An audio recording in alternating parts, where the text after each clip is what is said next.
ఓం నమః శివాయ. ఓం నమో నారాయణాయ. కర్మ నివారణ కాళభైరవాయ నమో నమః.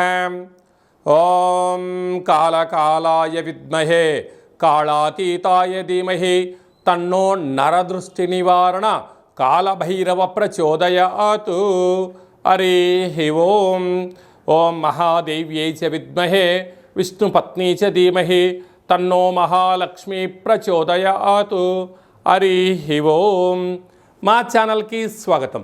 చూస్తున్న వీక్షకులకు ప్రేక్షకులకు ప్రియ కాళభైరవ భగవద్బంధులకి స్వాగతం పలుకుతూ మమ్మల్ని ఎంతగానో ఆదరిస్తూ ఉండబడినటువంటి ప్రియ సోదరీమణులకు అందరికీ కూడా వరలక్ష్మీదేవి అమ్మవారి యొక్క శుభాకాంక్షలు, ఆశీస్సులు. శ్రావణ మాసంలో అందరికీ శుభాలను, జయాలను, ఐశ్వర్యాలను ప్రసాదించాలని, విద్యార్థులకు విద్యాలక్ష్మిగా, ఉద్యోగస్తులకు ఉద్యోగలక్ష్మిగా, వ్యాపారస్తులకు వ్యాపారలక్ష్మిగా, ఐశ్వర్యవంతులకు ఐశ్వర్యలక్ష్మిగా ప్రసాదించాలని మనసారా కోరుకుంటూ ఆశీర్వచనం. 1/8/2025 నుండి 15/8/2025 వరకు పుట్టినటువంటి వారందరూ కూడా ముందస్తుగా జన్మదిన శుభాకాంక్షలు. గతంలో వివాహం చేసుకున్న వారికి వివాహ వార్షికోత్సవ శుభాకాంక్షలు. ద్వాదశ రాశుల్లో గ్రహ గమనాల్ని ఓసారి వీక్షింపచేద్దాం. మిథున రాశిలో 12 సంవత్సరముల తర్వాత గురువు మరియు శుక్ర భగవానుడు సంయోగ సంచార స్థితి. కర్కాటక రాశిలో రవి బుధ సంచార స్థితి, బుధాదిత్య రాజయోగము. సింహరాశిలో కేతు సంచార స్థితి, కన్యరాశిలో కేతు సంచార స్థితి, కుంభరాశిలో రాహు సంచార స్థితి, మీనరాశిలో శని భగవానుని వక్రగమన సంచార స్థితితో ద్వాదశ రాశుల్లో గ్రహ గమనాలు ఈ విధంగా ఉన్నాయి. ధనస్సు రాశి వారు వరలక్ష్మి వ్రత సందర్భంగా లక్ష్మీదేవి అమ్మవారిని ఎలాంటి రంగుల వస్త్రాల చేత, ఎలాంటి పుష్పాల చేత అమ్మవారిని పూజించడం వలన అమ్మవారి యొక్క కృప కటాక్ష వీక్షణ కలిగి అర్ధాష్టమ శని, అష్టమ బుధాదిత్య రాజయోగ దోషం తొలగించుకోవాలో ఈ వీడియోలో తెలుసుకుందాం. ధనుసు రాశిలో ఏ నక్షత్రాలు వస్తాయనగా మూలా నక్షత్రంలోని 4 పాదాలు, పూర్వాషాఢ నక్షత్రంలోని 4 పాదాలు, ఉత్తరాషాఢ నక్షత్రం 1 పాదం కలిపితే ధనుసు రాశి. రాశాధిపతి దేవగురు బృహస్పతి. వీరికి తృతీయంలో రాహు సంచారం చేయడం వలన అన్నదమ్ముళ్ళు, అక్కాచెల్లెళ్ళు, పార్ట్నర్షిప్ వ్యవహార కార్యక్రమాలు, పై ఉద్యోగస్తులు, సహ ఉద్యోగస్తులు, కింది స్థాయి ఉద్యోగస్తులు అందరూ కూడా మిమ్మల్ని గమనిస్తూ ఉన్నారని చెప్పి గమనించాలి. మీరు ఎక్కడ తప్పులు చేస్తారా, మిమ్మల్ని ఎక్కడ బాధ పెట్టాలా అని చెప్పి ఎదురు చూస్తూ ఉంటారు. దయచేసి వారికి అలాంటి అవకాశం ఇవ్వద్దు. మౌనం, ధ్యానం, ఏకాగ్రత, సత్ప్రవర్తన, చిరునవ్వుతో కాలాన్ని నెట్టుకపోగలిగితే మీకన్నా అదృష్టవంతులు ఎవరు లేరు అని చెప్పి కూడా గమనించాలి. అర్ధాష్టమ శని. చెయ్యని పనులకు చేశావని, అనని మాటలకు అన్నావని మీరు నిందలు పడే పరిస్థితి ఉంటుంది. కానీ యంత్రాలతో, ఆయుధాలతో చాలా జాగ్రత్తగా ఉండి తీరాలి. సప్తమంలో 12 సంవత్సరం తర్వాత శుక్ర భగవానుడు గురువుతో కలిసి ఉండడం వలన విదేశాలు, పెట్టుబడులు, ఆకర్షణ యోగదాయకం. వివాహ ప్రయత్నం చేసేవారికి యోగదాయకం. భార్యాభర్తల మధ్య అన్యోన్యత, ప్రేమికుల మధ్య నమ్మకం ఉండడం వలన వారి జీవితం సువర్ణమయం.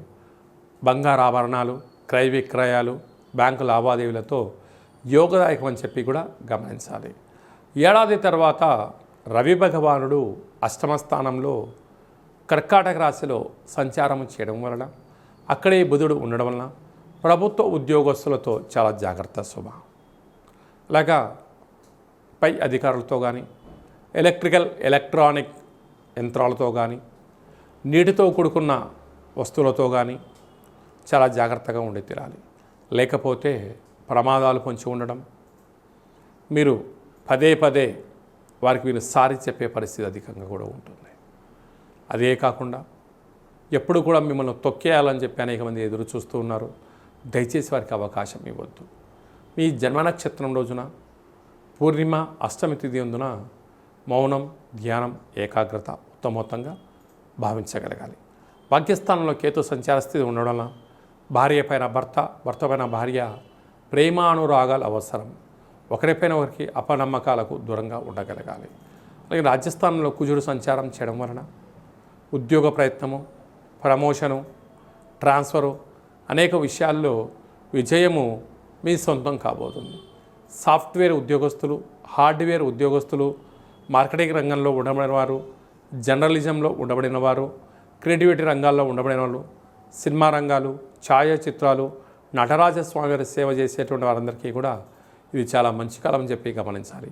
ఈ వరలక్ష్మి వ్రత సందర్భంగా లక్ష్మీదేవి అమ్మవారిని పసుపు రంగు వస్త్రాలతో అలంకరించడం, పసుపు రంగుతో కలిగినటువంటి కంకణాన్ని చేతికి కట్టించుకోవడం, అలాగే పసుపు కుంకుమతో కలిపినటువంటి అంటే బండారు అంటాం మనం, వాటితో అర్చన చేయడం వలన, అలాగనే చామంతులతో అమ్మవారికి అర్చన చేయడం, బంగారు స్వరూపమైనటువంటి బంగారు ఉంగరాన్ని బంగారు ఆభరణాలు పెట్టి మీరు అర్చన చేయడం వలన ఆనందం ధనుసు రాశి వారి సొంతమవుతుందని చెప్పి కూడా గమనించాలి. మనకు శ్రావణ మాసంలో ముఖ్యమైనటువంటి పండగల గురించి క్లుప్తంగా, సవివరంగా, సంపూర్ణంగా తెలుసుకుందాం. 1వ తారీఖు 8వ నెల 2025 శ్రావణమాస శుద్ధ అష్టమి శుక్రవారము సందర్భంగా ఆ రోజు స్వాతి నక్షత్రం అయింది కనుక స్వాతి నక్షత్రంలోనే సాక్షాత్గా మహాలక్ష్మీదేవి అమ్మవారు జన్మించడం జరిగింది కనుక కళౌ వెంకటనాయక అనగా వెంకటేశ్వర స్వామి వారిని స్మరించడం, ధ్యానించడం. మనము పసుపు రంగు వస్త్రంలో 27 నాణెములను ఉంచి, కొబ్బరికాయను ఉంచి, నవధాన్యాలను ఉంచి ముడుపు కట్టడం వలన వచ్చే సంవత్సరం లోపల లక్ష్మీదేవి మన ఇంట స్థిర నివాసంగా ఉంటుందని చెప్పి గమనించాలి.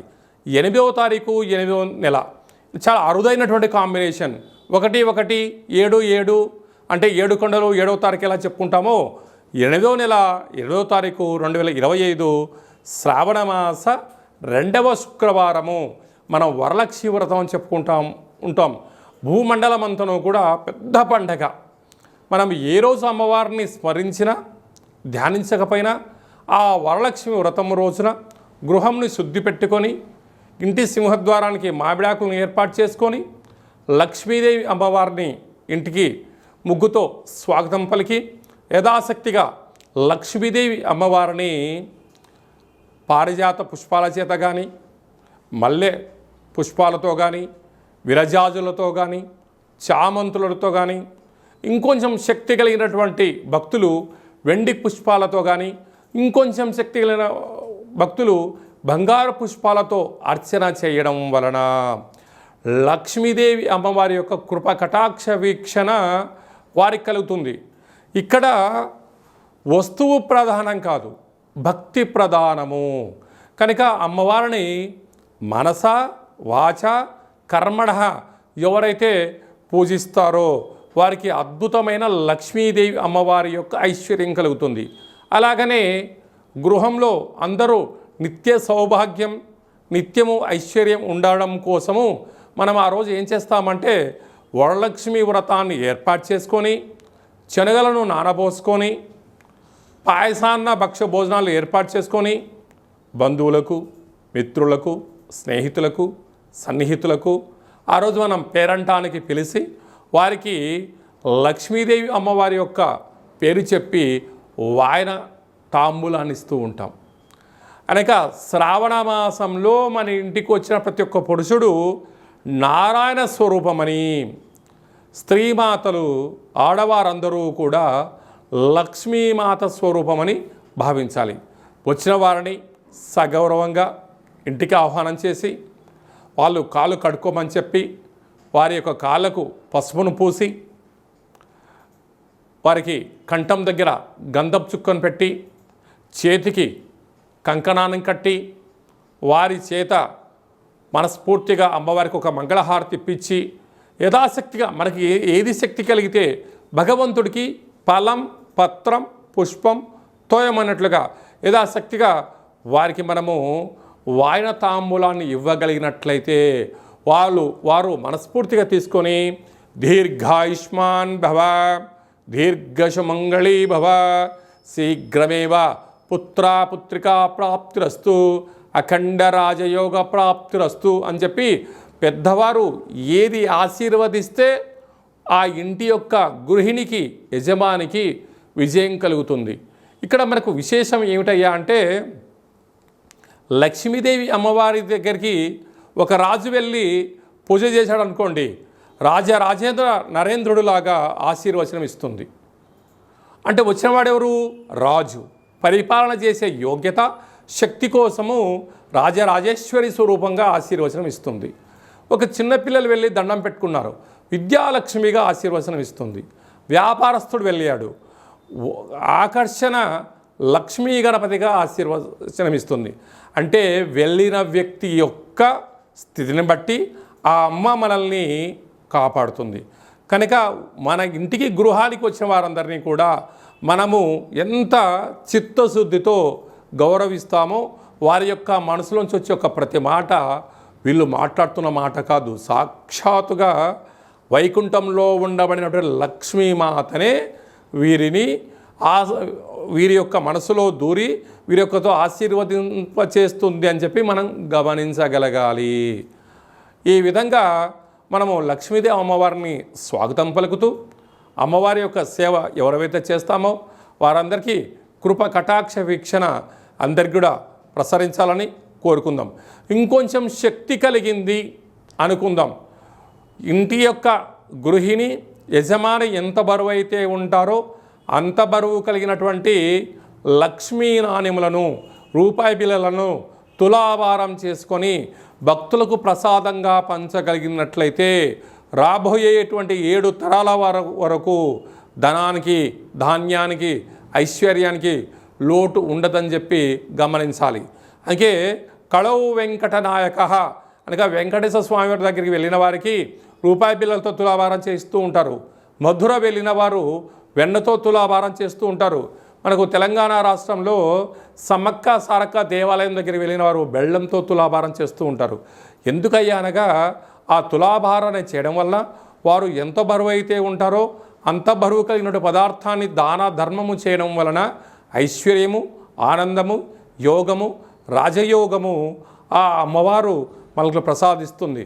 కనుక ఈ శ్రావణమాస సందర్భంగా మనమందరము కూడా ఇలాంటి తులాభార మహోత్సవ కార్యక్రమంలో పాల్గొందాం, అమ్మవారి యొక్క ఆశీస్సులు పొందుదాం. ఐశ్వర్యానికి ఆనందానికి మన ఇంట లక్ష్మీదేవి స్థిర నివాసంగా ఉండాలని కోరుకుందాం. అదే కాకుండా మనకు 9వ తారీఖున రాఖీ పూర్ణిమ, రక్షాబంధనము, జంధ్యాల పండగ అంటారు.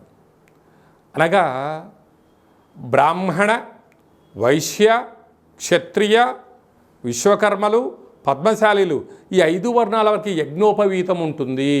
ఆ రోజు యజ్ఞోపవీతాన్ని మార్చుకోగలగాలి. తల్లిని మించిన దైవము లేదు, గాయత్రి మంత్రాన్ని మించినటువంటి మంత్రము లేదు, సుదర్శన యంత్రాన్ని మించిన యంత్రము లేదు అని చెప్పి మనకు వేదం చెప్తుంది. కనుక నువ్వు ఏ రోజు ఏం చేసినా చేయకపోయినా ఈ శ్రావణమాస పూర్ణిమ సందర్భంగా యజ్ఞోపవీత ధారణ చేసి కనీసం ఒక 108 సార్లు, కుదరలేదు కనీసం 27 సార్లు గాయత్రి మంత్రాన్ని ఓం భూర్భువస్వః తత్స్వవితుర్వరేణ్యం భర్గో దేవస్య ధీమహి ధియో యో నః ప్రచోదయాత్ అనేటువంటి మంత్రాన్ని ప్రాతకాలము మధ్యాహ్నము సాయం సంధ్య గావిత్రి సావిత్రి మహాసరస్వతి అంటే అమ్మవారు ఈ 3 రూపాల్లో ఉంటూ మనల్ని కాపాడుతూ ఉంటుంది. అయితే బ్రాహ్మణులకు ఎవరైనా దండం పెడితే దీర్ఘాయుష్మాన్ భవ దీర్ఘసుమంగళీ భవ అని ఆశీర్వదిస్తుంటారు. అంటే అది ఎక్కడి నుంచి వస్తుంది? గాయత్రి మాత వాళ్ళను రక్షిస్తుంది. వైశ్యుల అంటే కోమటలు వైశ్యాసు దగ్గరికి వెళ్ళి మనము నమస్కారం పెట్టామనండి, వాసవి మాత దేవ్యై నమో నమః అంటారు. అంటే వాసవి మాత వాళ్ళను చల్లగా ఆశీర్వదించడం వలన వాళ్ళు త్రాసు తక్కెడను పూడ్చడం వల్ల వాళ్ళు అపార కుబేర సంపన్నులు అవుతారు. విశ్వకర్మలు ఉంటారు, వారు శిల్పాలను చెప్తూ ఉంటారు, వడ్రంగి పనులు కార్యకలాపాలు చేస్తూ ఉంటారు. అంటే సృష్టికి ప్రతి సృష్టి చేసే శక్తి విశ్వకర్మలకు ఉంటుంది. అందుకే అంత కృష్ణ పరమాత్ముడు కూడా అక్కడ సంపూర్ణమైనటువంటి ద్వాపర యుగమంతను కూడా ఒక మాయా ప్రపంచాన్ని సృష్టించాడని చెప్పడం జరుగుతుంటుంది. వారు ఈ మంత్రాన్ని ఉచ్చరింపజేయడం వల్ల వారు చేస్తున్న పనులలో నైపుణ్యత పెరుగుతుందని చెప్పి గమనించాలి. అలాగనే పద్మశాలీసు, వారు లేకపోతే దేవతలకు మనుషులకు వస్త్రధారణ లేదు కనుక వారు మంచి వస్త్రాలు నేచి వారు మనకు మంచి వస్త్రాలు అందజేయగలగాలంటే వారు ఈ 5 వర్ణాల వాళ్ళు యజ్ఞోపవీతం ధరింపచేయాలని చెప్పి తప్పక గుర్తుపెట్టుకోవాలి. అలాగనే మనము శ్రావణమాస పూర్ణిమ, రాఖీ పూర్ణిమ అనగానే సోదరుడికి సోదరి, అటు అక్క కానీ ఇటు చెల్లెలు కానీ వీరు వెళ్ళి వారి యొక్క యోగక్షేమాలు కనుక్కొని అన్నకు రక్షాబంధనము కట్టడం వలన ఆ అన్నా చెల్లెల యొక్క బంధము మైత్రి ఆజన్మాంతం ఉంటుంది. చూడండి, మనం అమ్మ అంటాం అంటే 2 పెదాలు కలుస్తాయి, నాన్న అంటాం 2 పెదాలు విడిపోతాయి. కానీ అన్న అనగానే అమ్మలో సగభాగం, నాన్నలో సగభాగం, అంటే ఆలో అమ్మలో సగభాగం, నాన్నలో సగభాగం. అలాంటి సోదరుడికి సోదరీమణులు వెళ్ళి రక్షాబంధనాన్ని కట్టి వారి యొక్క ఆశీర్వచనం తీసుకొని వారి నోటిని తీపి చేయడం వలన వారు ఆజన్మాంతంగా బావమరిది బతుకు కోరుతాడు అని చెప్పి మనకు ధర్మాలు చెప్తూ ఉంటాయి. ఏదన్నా వ్యాపారాలు చేసేటప్పుడు, ఏదన్నా ఆలోచనలు చేసేటప్పుడు సొంత తమ్ములను కూడా పక్కన పెట్టి బావమరిదిని పక్కన పెట్టుకోమని చెప్పి పెద్దవాడు చెప్తూ ఉంటారు. ఎందుకనగా తన చెల్లెలి క్షేమాన్ని తన అన్న కోరుకుంటాడు, భావక్షేమాన్ని బావమరిది కోరుకుంటాడు. కనుక ఇలాంటి రక్షాబంధనము రోజునన్నా కనీసం అండదమ్ముళ్ళు అక్కా చెల్లెలు కలిసి ఒక వేడుకగా చేసుకునే ప్రయత్నం చేయగలగాలి. అంటే 64,000 జీవరాశులలో అత్యుత్తమైన మానవ జన్మ. ఈ జన్మలో తెలుసో తెలియకో ఒక తల్లి గర్భం నుంచి మనం అందరం బయటకు వచ్చాం. కనుక ఆ రక్త సంబంధము అనేటువంటిది ఇలాంటి రోజులలోనైనా కలిసి అన్నక్షేమ కార్యక్రమాలు, సోదరి యోగక్షేమాలు, ఒకరినొకరు ఉభయ కుశలోపరి అని తెలియచేయడం కోసమే మన సనాతన హిందూ ధర్మం పెట్టింది. చూడండి, మన సనాతన ధర్మంలో ఎంతటి గొప్పతనం ఉందో. మనకు నాగల చవితి రోజు పుట్టలో పాలు పోస్తాం, భూమాతకు పూజ చేస్తాం. అలాగనే వృషభాలకు పూజ చేస్తాం, అంటే జంతువులకు పూజ చేస్తాం. సోదరీమణులకు శ్రావణ మాసంలో వసుదైక కుటుంబము అనగా అందరం కలిపి ఒక చోట చేసుకొని వేడుకను చేసుకుంటాం. అందుకే మన సనాతన సాంప్రదాయానికి అంత పెద్ద గొప్ప విలువలు, అంత పెద్ద ఐశ్వర్య జీవన విధానం ఉంటుంది. కనుక చిన్న పొరపాట్లు ఇట అండదమ్ముళ్ళు చేయొచ్చు, అక్కా చెల్లెలు చేయొచ్చు. కానీ ఇలాంటి శుభ సందర్భంలోనైనా వాటన్నిటిని మర్చిపోయి కలుపుకొని ప్రయాణం చేయగలిగితే తల్లి తండ్రి ఉండబడిన వారు నా పిల్లలు కలిసి ఉంటున్నారు అని చెప్పి తల్లిదండ్రులు ఎంతో ఆనందపడతారు. తల్లిదండ్రులు లేనటువంటి వారందరూ నేను లేకపోయినా నా కొడుకు నా కూతురుతో మైత్రిని, మంచి స్నేహ సంబంధాన్ని కలిసి ఉంచుకుంటాడని చెప్పి గతించిన పితృదేవతలు ఆశీర్వచనం వలన ఇరువురు కుటుంబాలు బాగుంటాయి, ఇరువురు యొక్క వంశము ఆ చంద్రార్కం వరకు కలిసి ఉంటుందని చెప్పి మనకు వేదం చెప్తుంది. కనుక మనిషి అనేటువంటి వారు చిన్న తప్పులు చేస్తూ ఉంటారు. చెల్లెలు ఏదో తప్పు చేసి ఉండొచ్చు, అన్న కూడా ఏదో అని ఉండొచ్చు. కానీ ఇలాంటి సందర్భాలలో దయచేసి ఏది మనసులో ఉంచుకోవద్దు. అన్నీ మర్చిపోయి అన్న చెల్లెలతో మాట్లాడడంలో తప్పలేదు, చెల్లెలు వచ్చి అన్నతో మాట్లాడడం తప్పలేదు, ఇరువురు కుటుంబాల్లో ఎవరు కుటుంబానికి వెళ్ళినా తప్పలేదు. వెళ్ళి ఆ యొక్క రక్త సంబంధాన్ని, ఈ జన్మకే మనం రక్త సంబంధమే ఉంటాం కనుక ఈ జన్మలో ఉండబడినటువంటి మైత్రి బంధాన్ని కాపాడుకుందాం. భావితరాలలో మన పిల్లల్ని కూడా వారికి మన రక్త సంబంధం ఇది, నువ్వు చెల్లెలతో ఇలా ఉండాలి, నువ్వు అన్నతో ఇలా ఉండాలి మనం ఆచరింపచేస్తే మన పిల్లలు ఆచరింపచేస్తారు. మనం ఆచరించలేదు, మన పిల్లలు ఆచరింపచేయరు. కనుక అందరికీ సోదరీమణులకు అందరికీ కూడా సనాతన ధర్మ సంరక్షకులకు జ్యోతిష్య అభిమానులకు అందరికీ కూడా రక్షాబంధన శుభాకాంక్షలు. అందరికీ శుభాన్ని, జయాన్ని, ఐశ్వర్యాన్ని ప్రసాదించాలని మరొక్కసారి మహాలక్ష్మీదేవి అమ్మవారిని కోరుకుందాం. ఇంకనూ మనము శ్రావణ మాసంలో విజయాన్ని సాధించగలగాలి అన్నట్లయితే మనకు శ్రావణ మాసంలో శుక్రవారం రోజున ఉతికిన వస్త్రాలు ధరింపజేయడం, ఇంట్లో మనము లక్ష్మీదేవి అమ్మవారికి పూజ చేయడం, సంపూర్ణమైన ఐశ్వర్య జీవనాన్ని పొందడం, మనకు ఏది కలిగితే అది శక్త్యానుసారంగా వాయనాన్ని తాంబూలం ఇవ్వడం, స్త్రీమాతకు ఒక మంచి విస్తర వేసి భోజనాన్ని ఏర్పాటు చేయడం, పసిపిల్లలకు చిన్న చాక్లెట్ల లాంటివి ఏర్పాటు చేయగలిగినట్లయితే జాతకంలో ఉండబడినటువంటి గ్రహదోషం తొలగి ఐశ్వర్యం కలుగుతుందని చెప్పి కూడా మీరు గమనించగలగాలి. ఇంకనూ మనం విజయం సాధించగలగాలి అన్నట్లయితే ఈ యొక్క పాత్ర కంచు పాత్ర. కంచు మోగినట్టు కనకంబు మోగదు గదరా సుమతి అని చెప్పి మనకు సుమతి శతకంలో చెప్పడం జరిగింది. ఇందులో 12 రాసులు అచ్చు వేయడం జరుగుతుంది. ఈ పాత్రను ఇలా ఎడమ చేతులతో పట్టుకొని ఇలా ఒక్కసారి శబ్దం చేస్తే ఈరోజు ఓంకార శబ్దం రావడం ప్రారంభిస్తుంది.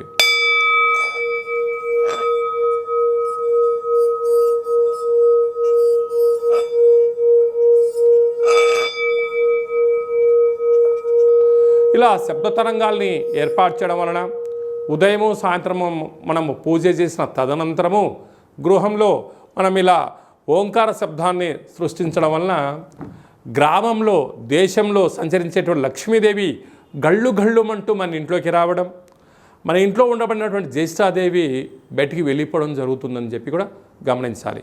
ఈ అక్షయ పాత్రతో పాటు మీకు కాళభైరవ స్వామి యొక్క పూజా కార్యక్రమం 27 రకాల వస్తువులతో దిష్టి తీయించడం కూడా జరుగుతుంది. కనుక మనమందరము కూడా ఈ శ్రావణ మాసంలో కాళభైరవ స్వామికి అక్షయ పాత్రను ఇంట్లో ఉంచుకుందాం. ఐశ్వర్యానికి, ఆనందానికి స్వాగతం పలుకుతామని చెప్పి గమనించాలి. మీ వ్యక్తిగత జాతకం తెలుసుకోవాలనుకుంటున్నారా?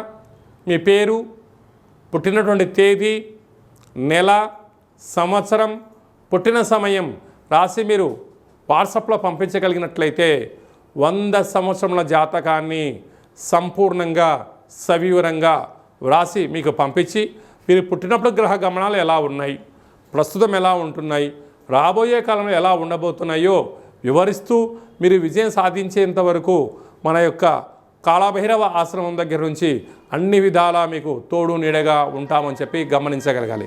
అదే కాకుండా కూడా చాలామందికి పుట్టినటువంటి కాల సమయంలో డేటా బర్తులు లేనటువంటి వారికి మీ పేరు యొక్క మొదటి అక్షరాన్ని అనుసరిస్తూ, రాశిని అనుసరిస్తూ, గవళ ద్వారా అనగా రమణ శాస్త్రం ద్వారా భూత, భవిష్యత్, వర్తమానాన్ని తెలియజేయడం జరుగుతుంది. కనుక జాతకాన్ని తెలుసుకుందాం, జీవితంలో ఉండబడిన అడ్డంకులను తొలగించుకుందాం, ఐశ్వర్యాన్ని, ఆనందాన్ని పొందుదామని చెప్పి గమనించాలి. కనుక ఆసక్తి గలవారు అపాయింట్మెంట్ తీసుకొని సంప్రదించగలరు.